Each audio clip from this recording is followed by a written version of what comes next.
Gálatas capítulo 4.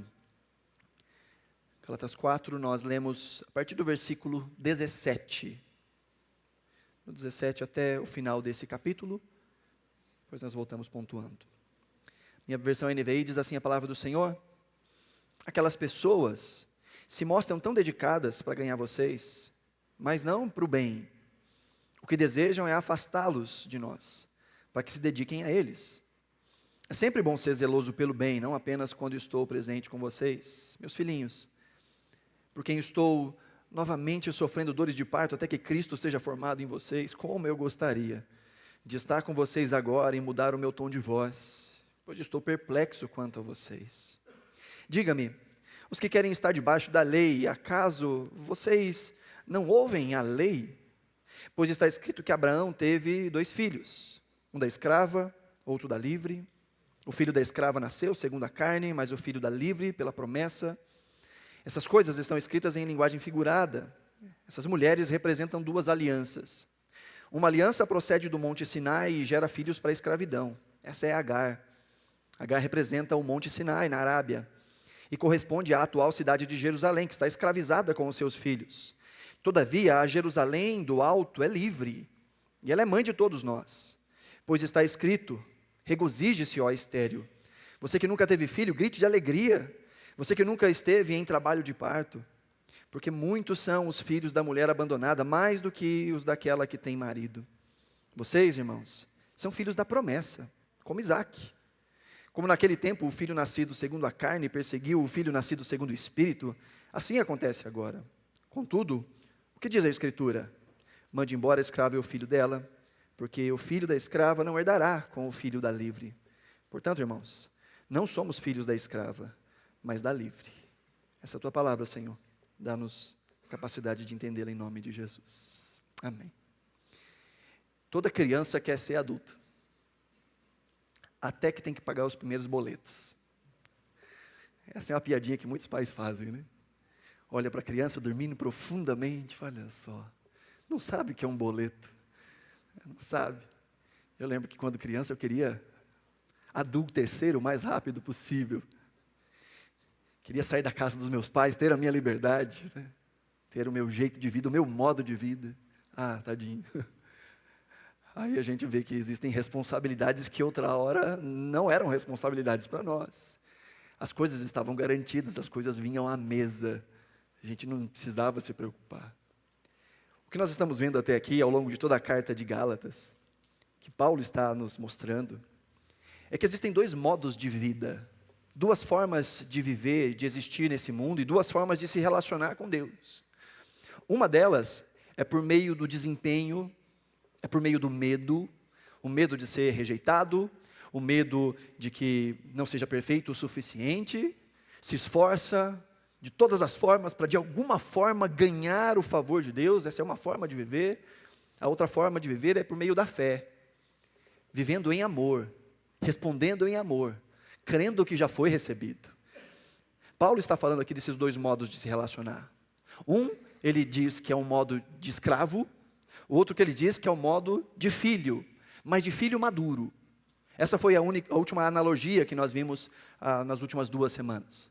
Paulo falando que antes da vinda de Cristo e da fé, nós estávamos debaixo da tutoria da lei, como crianças. Como crianças éramos dirigidos não por um senso de realidade, não por um senso de verdade, não por um senso de um coração aquecido de reconhecimento e graça, mas antes nós dirigíamos a nossa vida com base na obrigação, no medo, na busca talvez por algum tipo de favor, algum tipo de mérito. Não, eu vou fazer tal coisa porque assim Deus será favorável a mim, ou eu não vou fazer aquilo porque senão Deus vai me punir, a mão do Senhor vai pesar sobre mim. E Paulo diz, essas são 2 formas de viver um relacionamento com Deus. Tanto o escravo, quanto o filho, têm um relacionamento com este pai da casa, com este patriarca. Ambos têm um relacionamento, mas são relacionamentos de natureza diferente. Um respeita e responde por medo e por obrigação. O outro, o filho que é maduro, respeita e honra, porque quer preservar o nome do pai. porque quer ser um bom representante do Pai. Até aqui o que nós temos visto é que havia um grupo de judaizantes falando com esses cristãos que haviam recebido a graça, que nunca foram judeus, que nunca haviam guardado as leis judaicas, mas diziam para eles: olha, vocês têm de fato que receber a Cristo, obedecer os mandamentos e então serão salvos.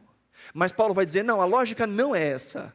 A lógica é: reconheça Cristo e então seja salvo. E agora, obedeça a Cristo, obedeça aos mandamentos. Um é causa, outro é consequência. Paulo está dizendo que à medida em que nós conhecemos a Deus, passamos a viver para Deus. Paulo fala de liberdade, mas liberdade tem um custo. Liberdade muitas vezes é assustador, porque todo mundo quer crescer, mas ninguém quer pagar boleto. Liberdade tem um quê de responsabilidade. Nós gostamos de uma lei, nós gostamos de gente que diga: você tem que fazer assim, você tem que fazer assado. Nós gostamos de coisas que nos parametrizem, nós gostamos. Agora, o grande desafio da fé cristã e da maturidade é transcender a obrigação.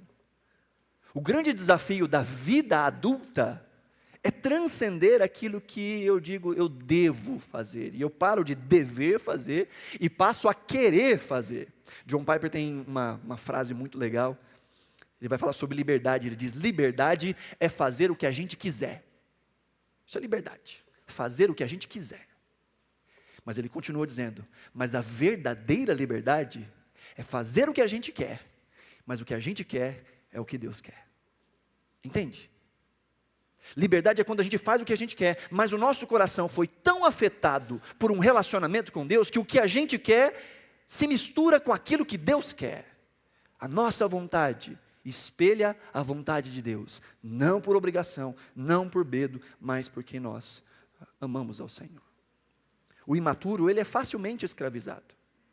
E ele inclusive é facilmente escravizado por outros, que é assim que Paulo começa aqui no versículo 17. Ele fala então no verso 17 que aquelas pessoas, esses judaizantes que estão tentando de alguma forma obrigá-los a fazerem ou cumprirem os ritos da lei, ele diz: aquelas pessoas se mostram tão dedicadas para ganhar vocês, mas não para o bem. O que eles desejam é afastá-los de nós, para que se dediquem a eles. E queridos, isso acontece demais.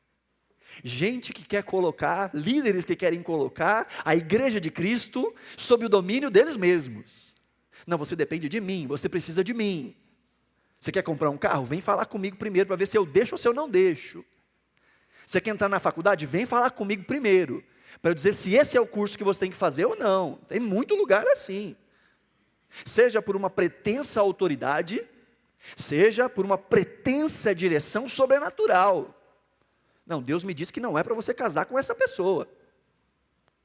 E tem muitas pessoas que estão amarradas, escravizadas por um peso de obrigação e obediência que não tem nada a ver com um relacionamento com Cristo.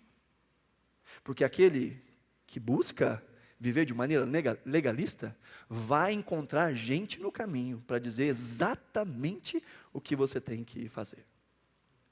Há dois jeitos de termos uma relação com a palavra e com a igreja.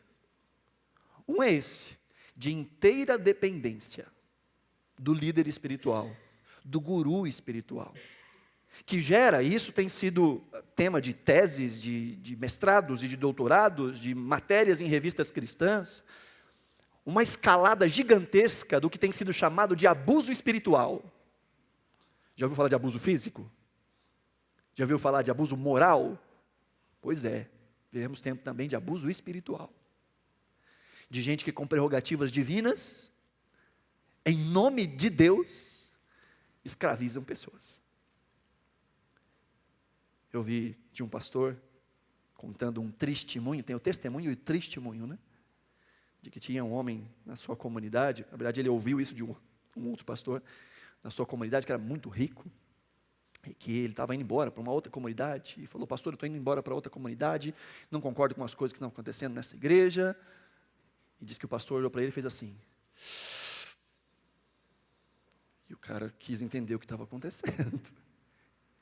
E o pastor disse: estou retirando a bênção que está sobre você. Porque enquanto você está debaixo da minha autoridade, você está debaixo da bênção. Agora, vai por conta própria, você está fora da bênção. Você fala assim, gente, que absurdo, mas isso é o que mais tem. É o que mais tem. Paulo está dizendo, existem duas formas de nós nos relacionarmos com a igreja e com o evangelho. Existem líderes que usam o evangelho e que usam a palavra de Deus para escravizar. Para dizer, você tem que fazer, porque se você não fizer, o gafanhoto, o migrador, o cortador, o capeta, vai pegar na sua casa e nas suas finanças. Capeta não, lapeta, né? Deixa para longe, lá. Vai pegar na sua casa, nas suas finanças. Ou não venha e participe das 7 semanas da bênção. Tinha lá em Belo Horizonte, na época que a gente morava, não vou dar ibope não, um sujeito muito esquisito. E na igreja dele tinha os 7 toques do cajado.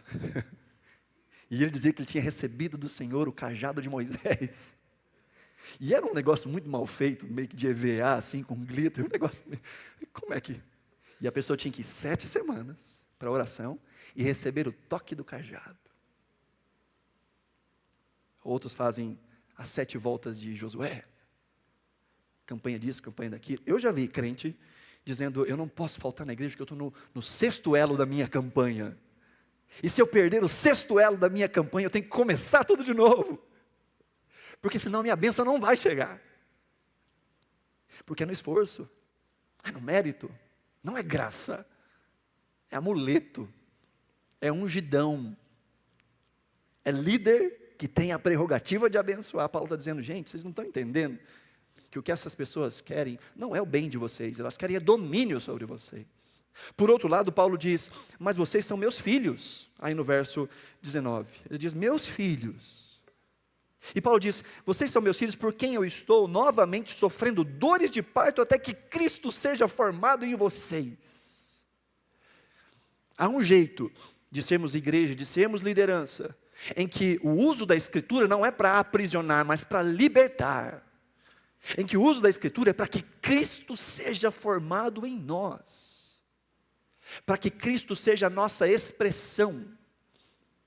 No capítulo anterior, Paulo vai dizer que aqueles que foram batizados em Jesus, de Jesus se revestiram, colocaram uma roupa que é Jesus, de forma que quem olha de fora não vê o indivíduo, mas vê Jesus, que é a sua roupa. Está tão colado nele, tão próximo dele. Ele é a imitação de Jesus. Quando olham para ele, vem a identidade de Jesus. Paulo está dizendo, é isso que tem que acontecer nas nossas vidas. Não é que nós temos que desprezar a lei de Deus, não de forma alguma. É que ela não tem que ser para nós fonte de salvação e de obrigação, mas fonte de deleite, de prazer, de honra a Deus. E caminharmos como Jesus. Por que existem pessoas que querem estar debaixo? E aqui o texto diz no versículo 21, digam-me, os que querem estar debaixo da lei. É uma coisa voluntária, eu quero estar debaixo. Por que uma pessoa gostaria de estar debaixo de regras? Por quê? Eu tenho algumas teorias. A primeira é que esse tipo de vida propõe uma falsa segurança. A segurança do eu sei o que eu estou fazendo, pelo menos. Pastor, é 10% o dízimo? Mas é 10% do líquido ou 10% do bruto? Esse é o jeito de se relacionar com Deus no Antigo Testamento. No Novo Testamento é cada um dê conforme propôs no seu coração. Não por peso ou obrigação, porque Deus ama ao que dá com alegria. Isso é muito mais difícil. É muito mais difícil. Porque isso, só quem pode sondar é você. Lá atrás a gente iguala todo mundo. Não, vai lá, assim. Mas e aqui? Aqui é você que diz. Esse é o meu melhor. Isso é o que eu consigo. Isso é o que está no meu coração. No Antigo Testamento, e Jesus faz isso no Sermão do Monte. No Antigo Testamento diz assim, vocês não podem matar. Né? Jesus fala, vocês ouviram o que foi dito? Não pode matar, mas vocês não entenderam. Porque existem várias formas de matar. Se é por regra, se é por lei, você pode dizer, eu estou salvo, porque eu nunca matei. Jesus fala assim, peraí, entenda, que isso é muito mais amplo. Você pode matar no coração, desejando mal. Você pode matar com a boca, chamando de louco. Pode. Jesus diz, vocês ouviram o que foi dito? Não adultere. E aí pode ser alguém que nunca adulterou. Mas Jesus fala assim, mas se no coração já tem o desejo, o negócio já foi.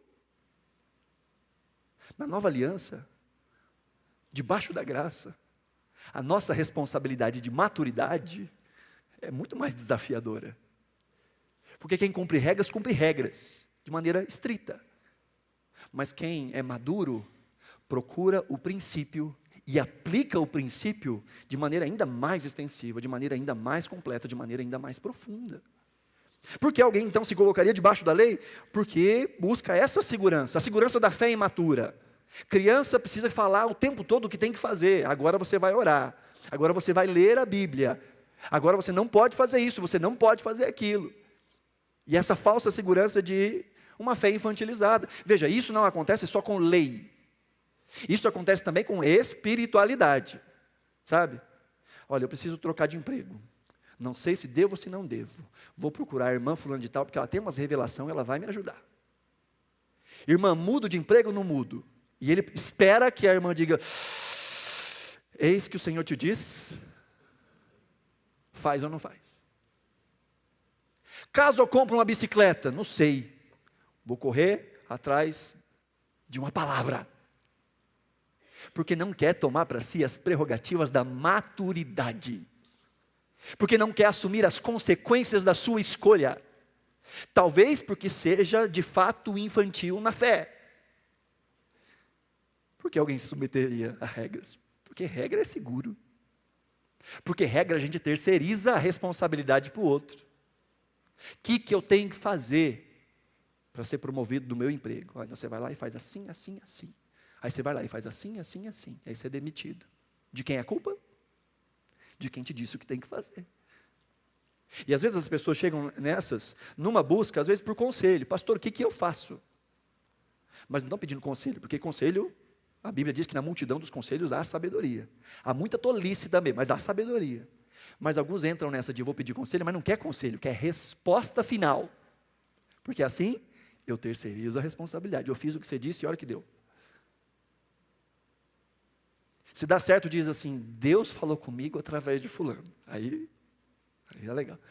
Mas se deu ruim, se deu errado, como é que eu fui ouvir? Entende? Porque alguém vai se submeter a isso. Talvez também por uma vaidade, que é gerada por esse senso de justiça própria. Eu sou melhor do que fulano, eu eu mais do que fulano, eu vou mais à igreja do que fulano, eu leio mais a Bíblia do que fulano. Olha como eu sou ungidão de Deus. Eu e Deus, eu tenho o zap particular dele. De tanto que eu caminho com Deus. Tim Keller vai dizer que existem 4 formas de nos relacionarmos com a lei, ou 4 tipos de pessoas na sua relação com a lei. Ele diz que tem primeiro aquelas que cumprem a lei e dependem dela, ou pelo menos acham que cumprem. Estes são os legalistas, estes são os moralistas, estes são os presunçosos. Estes são aqueles que se acham perfeitos, esses são aqueles que sentam na cadeira de juiz e determinam quem é salvo, quem não é salvo, quem é santo, quem não é santo, com base na sua própria régua moral. Mas no fundo, diz Keller, eles são extremamente inseguros quanto ao amor de Deus, quanto à sua própria salvação, porque no fundo eles sabem que nem eles mesmos conseguem atingir os padrões que eles querem. O Keller vai dizer que existe um segundo tipo de pessoas em relação à lei. Ele diz que são aquelas que desobedecem à lei e dependem dela. Aqueles que sabem que não conseguem cumprir e acham que ela é o meio para a salvação. Então são pessoas completamente inseguras, são religiosas, mas têm uma baixa autoestima, porque não conseguem atingir os padrões que elas mesmas estabeleceram. O Keller vai dizer que tem um terceiro grupo, que é aqueles que desobedecem à lei e não dependem da lei. Estes são os relativistas, os secularizados, aqueles que diz, a graça me cobriu, então eu posso fazer o que eu quiser, está tudo valendo, afinal, Deus é amor. No final, Deus é amor. Esses são os relativistas, aqueles que não estão nem aí com a lei, mas que também não dependem dela. E por último, o que ele vai dizer, que o quarto grupo são aqueles que obedecem à lei, mas que não dependem dela. Estes são os cristãos genuínos. Estes são aqueles que experimentaram a liberdade. Estes são aqueles que obedecem não por medo e por peso, mas que obedecem por alegria e gratidão. E estes são mais tolerantes. Estes são mais solidários, estes são mais generosos, porque eles olham para si e entendem que são incapazes de cumprir tudo, e olham para o outro e entendem que o outro também tem as suas dificuldades. Então, assim como dependem da graça para viver uma vida transformada, creem que Deus é poderoso para fazer com que aqueles que têm um pecado diferente do seu, também dependam da graça e vençam as suas dificuldades. Vivem, obedecem, caminham, mas sabem que dependem é de Cristo e não da lei.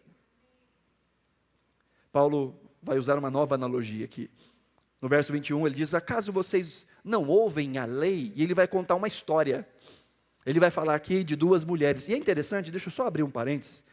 É muito interessante, porque é muito comum entre os cristãos a gente tentar dividir a lei entre lei cerimonial, lei civil, lei moral. Isso é didático, isso até ajuda de alguma forma. Mas para o judeu não tem diferença nenhuma. Lei é lei. Lei para o judeu são os 5 primeiros livros da Bíblia. Sejam as partes de mandamentos ou não mandamentos, sejam as partes descritivas ou não. E Paulo vai falar, a lei diz, e ele não vai apontar para nenhuma ordenança. Ele vai contar uma história. Às vezes a gente faz essa divisão.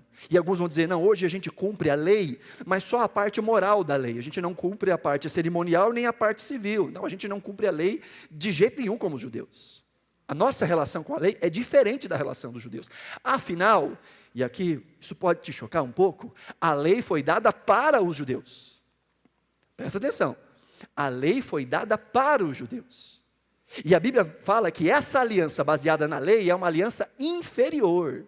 Há um texto em Hebreus capítulo 8, Hebreus 8 do verso 6 em diante, em que o autor, nós não sabemos quem é o autor, eu julgo ser Paulo, tem cara de Paulo, mas não dá para dizer, diz assim: contudo, o ministério sacerdotal que Jesus recebeu é superior ao deles, apontando para a antiga aliança.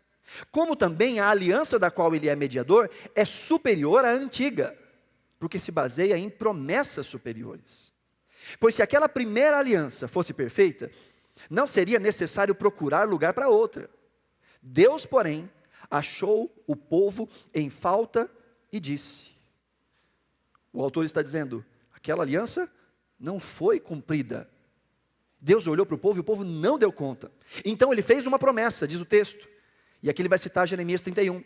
Estão chegando os dias, declara o Senhor, em que farei uma nova aliança com a comunidade de Israel e com a comunidade de Judá.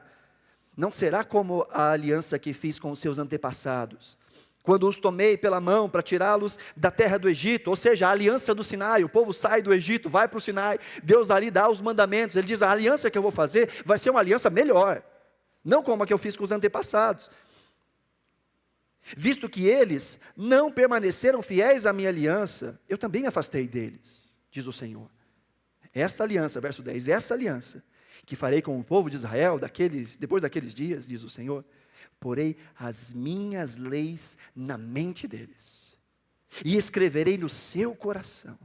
Serei o Deus deles e eles serão meu povo. Ninguém mais ensinará ao seu próximo, nem dirá ao seu irmão, conheça o Senhor, porque todos eles me conhecerão, desde o menor até o maior. Porque eu serei misericordioso com a injustiça deles, e nunca mais me lembrarei dos seus pecados.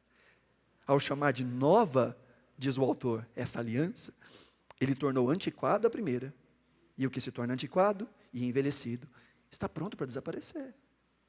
Está vendo o que o autor está dizendo? Está dizendo, a antiga aliança era baseada nas ações. E ela tinha promessas inferiores. Qual era a promessa para Israel? Vivam na terra. Vivam na terra. Mas o povo conseguiu cumprir com a aliança? Conseguiu obedecer? Então Deus diz, eu me afastei deles. Veja, tudo isso é sombra. Tudo isso é sombra. Para mostrar para nós que nós não damos conta. A história de Israel é uma mostra de que nós não conseguimos. Nós não conseguimos ser perfeitos. Deus, de maneira tão graciosa, ainda disse: olha, vocês não vão conseguir, tanto que eu vou dar para vocês uma lei cerimonial.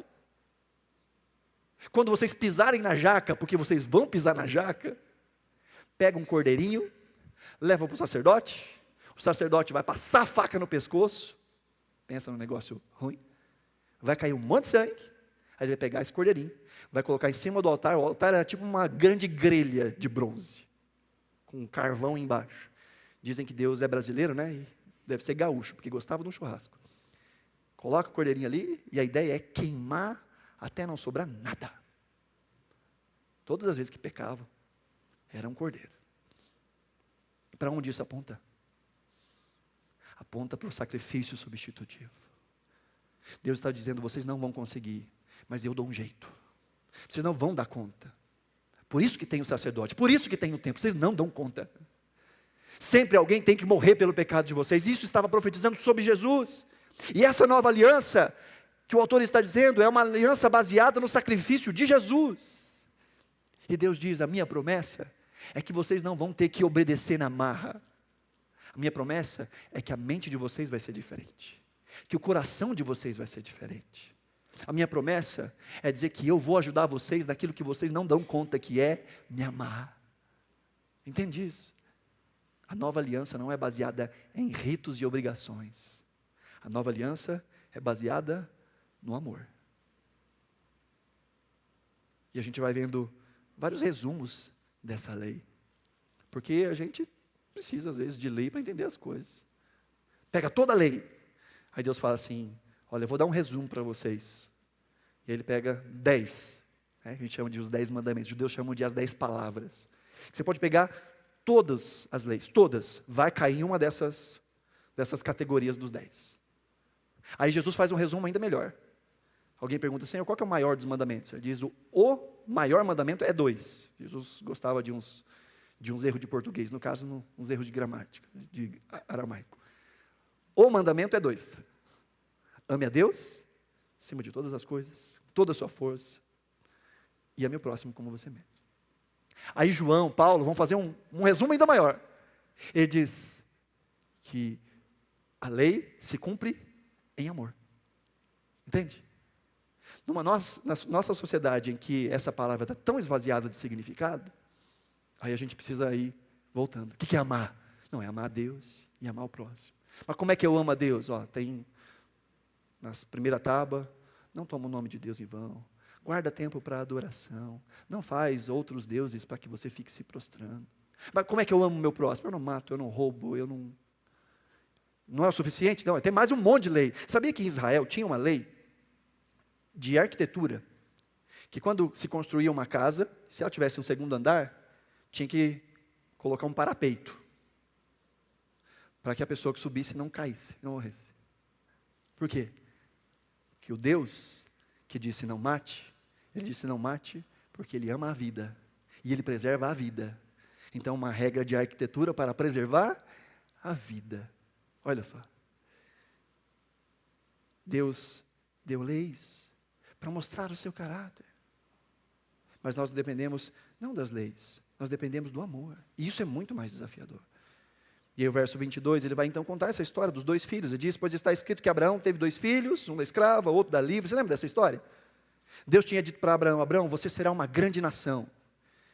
E Abraão já estava velhinho, a esposa estava velhinha. E Abraão significa pai de multidões, né? Imagina, toda vez que Abraão pensava no próprio nome, pai de multidões, e eu não tenho filho nenhum. Pai de multidões. Quando alguém chamava: Abraão, ou pai de multidões, eu não tenho filho nenhum. Deus não, vou te dar, fica tranquilo, sou eu que faço. Mas teve um tempo que Abraão falou assim: está demorando demais esse negócio. E conversando com a Sara falou assim: olha, eu acho que o problema sou eu, Abraão. Tem aqui a minha serva, minha escrava, vai lá, vamos contar como que o filho dela é o nosso filho. Abraão, homem de Deus, disse: jamais faria isso, minha querida esposa Sara. Né? Foi isso? Não. Sara nem fechou a boca, ele já estava na tenda com a outra. E veio um filho, o filho do esforço, o filho da obra. E aqui está sendo chamado de o filho da escrava. Um era o filho da espera, da confiança, um filho do eu sei que Deus fará.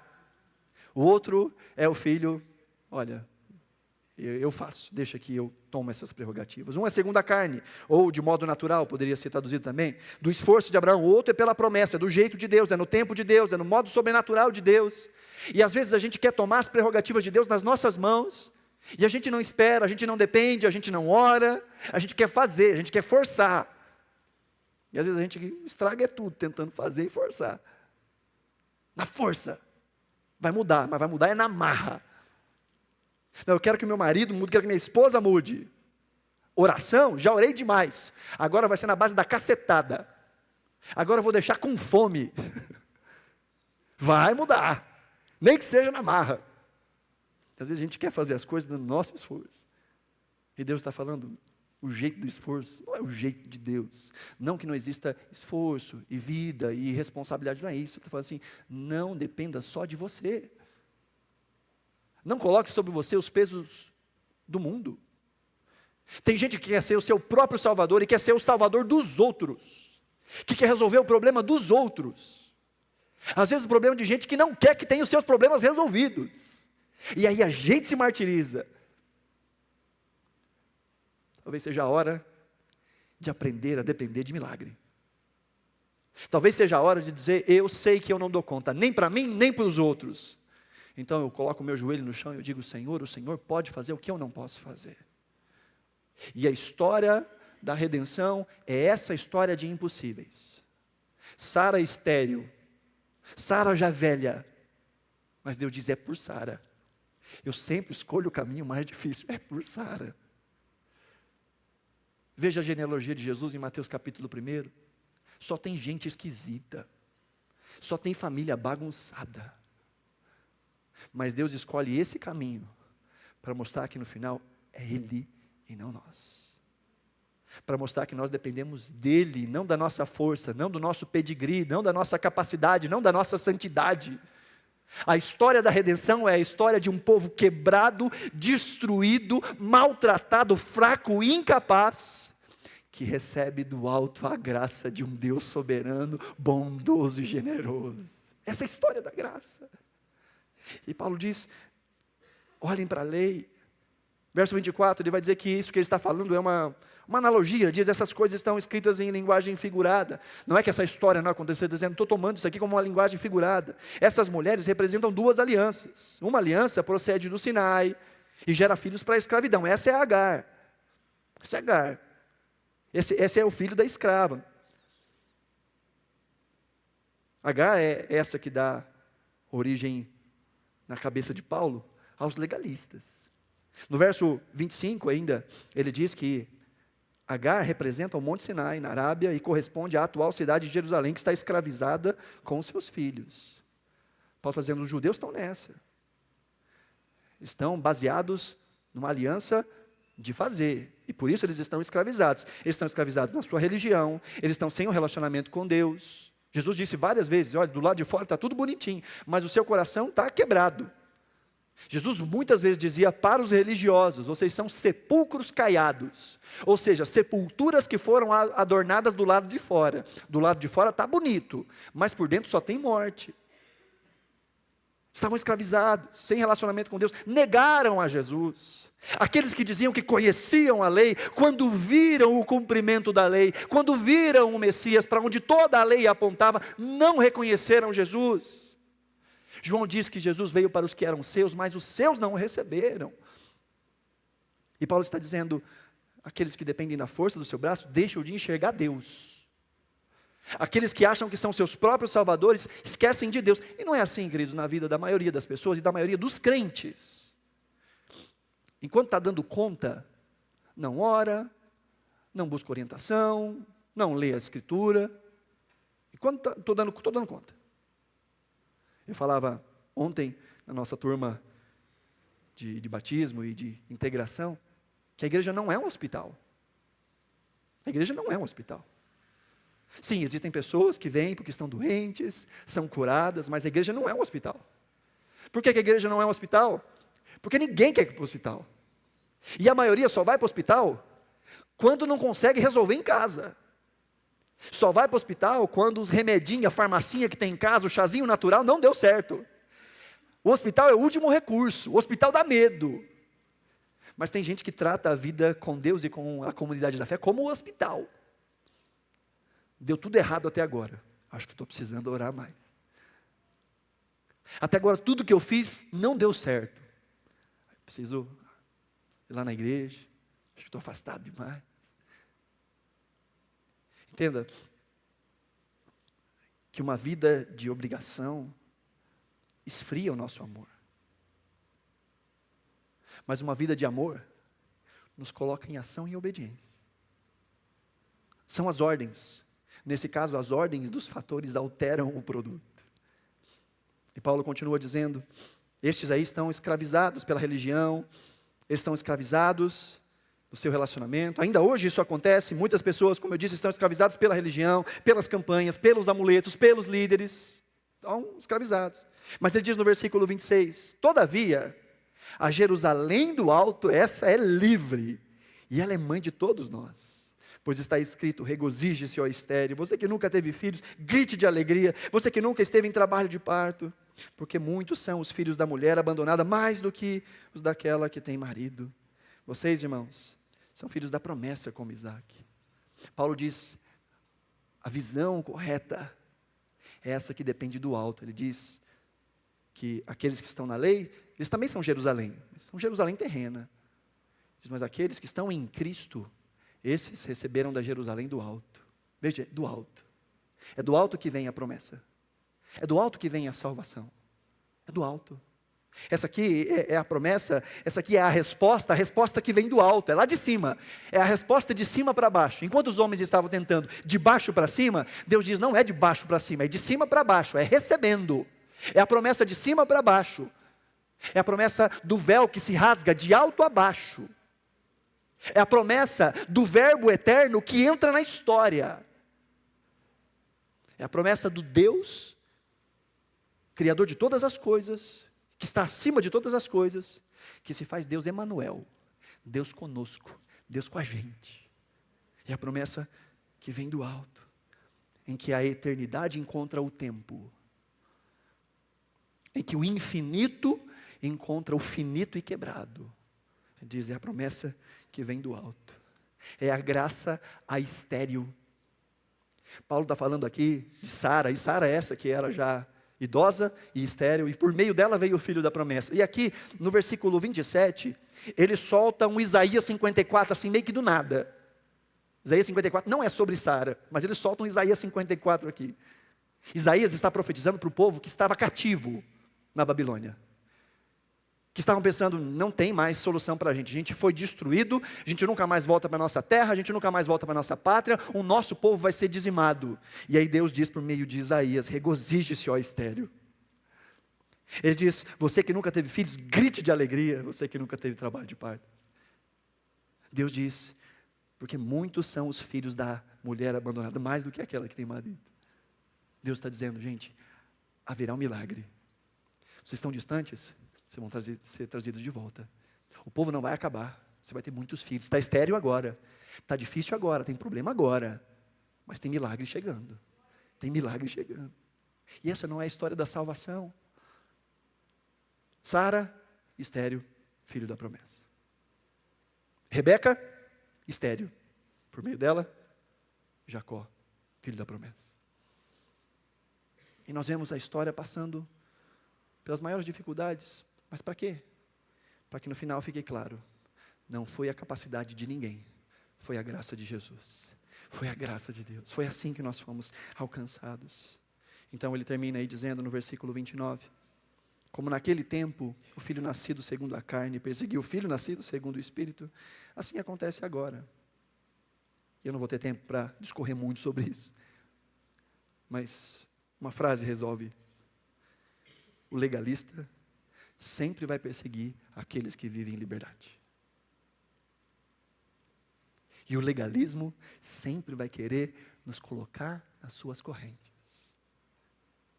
Quem foram os que mais se opuseram a Jesus no seu ministério?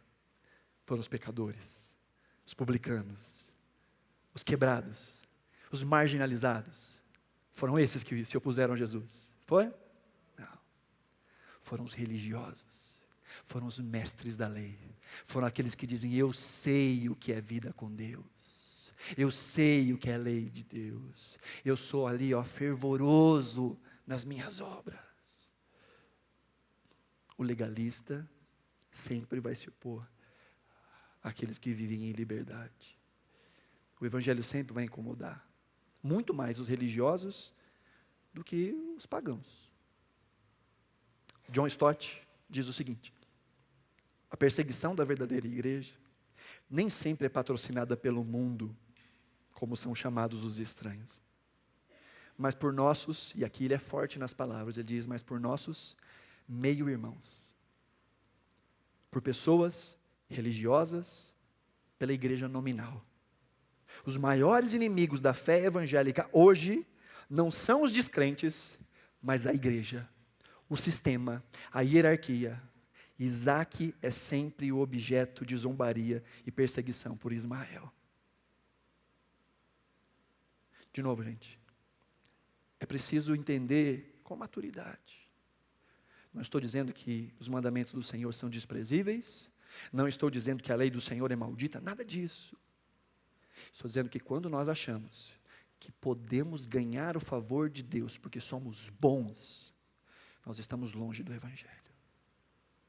Mas quando entendemos que fomos alcançados, abraçados pela graça que veio do alto, pelo Cristo que entrou na história, pelo Deus que se fez presente, pelo Pai do céu, que é Pai nosso, que está conosco, que veio a nós, e que na pessoa de Cristo, sendo Deus, não teve por usurpação ser igual a Deus, antes se esvaziou, se humilhou, assumiu a forma de servo, e foi obediente ao Pai em todas as coisas, até a morte, e morte de cruz. E Paulo diz: pelo que Deus o exaltou acima de tudo, lhe deu um nome que está acima de todo nome. Ao nome de Cristo todo joelho se dobre, toda língua confesse. E uma vez que a gente entende isso e recebe dessa graça e olha para o Cristo crucificado, a nossa vida passa a ser agora uma vida de gratidão, de reverência. E a gente diz: eu quero viver como Cristo. Ele é o meu alvo, Ele é o meu exemplo. Não quero simplesmente seguir regras, não quero simplesmente seguir uma cartilha. Eu quero olhar para Cristo, eu quero me inspirar em Cristo, eu quero ver Cristo, eu quero ser igual a Cristo, que obedeceu ao Pai, porque diz: Ele é o amor da minha alma. O Filho não faz nada que não seja a vontade do Pai, Jesus sempre dizia. Não há nada que eu faça que não seja de acordo com a vontade do Pai, porque foi para isso que eu vim. E ele diz: assim como eu tenho comunhão com o Pai, eu espero que vocês tenham comunhão conosco e uns com os outros. Essa comunhão perfeita. E à medida em que nós entendemos a graça, a vida se torna mais leve, mais desafiadora, mais leve. Aí a gente olha para a vida e a gente para de depender de respostas prontas. E a gente recorre a Deus, recorre à graça de Deus, recorre à prudência cristã, recorre ao conhecimento que nós temos, e com base nisso nós julgamos um caminho e dizemos: esse caminho não é o melhor caminho para mim, esse aqui é um bom caminho para mim, porque eu dependo dessa graça revelada, eu dependo desses princípios revelados, eu dependo dessa vida revelada. Nós não cumprimos a lei como os judeus cumprem a lei, nós não estamos debaixo de obrigações, nós olhamos para a lei, nós entendemos o princípio e nós aplicamos essa lei de uma maneira ainda mais geral, de uma maneira ainda mais ampla, assim como Cristo no Sermão do Monte. Vocês ouviram o que foi dito? Pensem um pouco mais e entendam que existe um princípio por trás dessa norma. Não cumpra a norma, porque você pode cumprir a norma e achar que está tudo bem, mas o espírito da norma você não entendeu. O espírito, o princípio que está por trás você não entendeu. Você pode bater no peito e dizer: eu não mato ninguém, mas é o maior assassino em série no seu coração, desejando mal a todo mundo. Você pode dizer: não, eu sou fiel. Eu sou fiel ao meu marido, eu sou fiel à minha esposa, eu sou fiel ao meu namorado, minha namorada, mas no coração, na mente, a mente vai por todos os lugares. Jesus diz: cuidado em ficar só na letra e não entender o princípio, porque senão você pode achar que está tudo bem, enquanto está tudo mal. Mas aquele que recebeu da graça, esse diz, como diz o salmista: sonda-me, Senhor, prova e conhece os meus pensamentos. Vê se há em mim algum caminho que te ofende e me guia por veredas eternas. É essa autoavaliação constante. E esse desejo de ser aperfeiçoado pelo amor e pela graça de Deus.